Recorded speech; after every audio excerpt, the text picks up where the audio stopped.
Here's another ugly thought, since we haven't had enough so far. We locked everything down for COVID. How much face-to-face communication was there between the West and Vladimir Putin?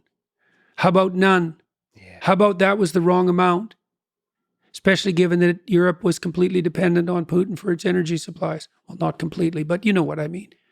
Materially and significantly. So maybe he had to go talk to him once every 6 months. Maybe he's in a bit of a bubble.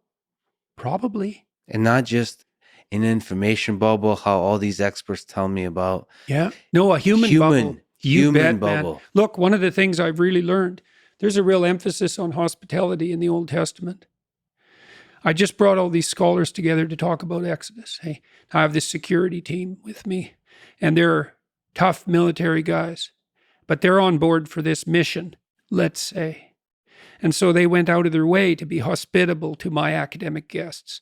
They laid out nice platters of meat and cheese and crackers. They spent all day preparing this house I had rented so that we could have a hospitable time with these scholars, most of whom I didn't know well, but who said they would come and spend 8 days talking about this book with me.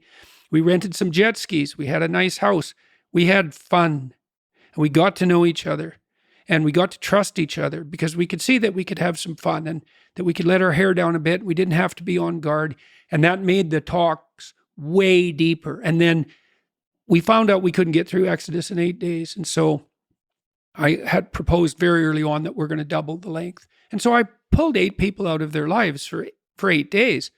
That's not an easy thing to do. It's also quite expensive. And the Daily Wire Plus people picked all that up. And they said yes right away. Said, we'd love to do this again. Well, why? Well, partly because intellectually it was unbelievably engaging. I learned so much. It'll take me like a year to digest it, if I can ever digest it. But they had a really good time.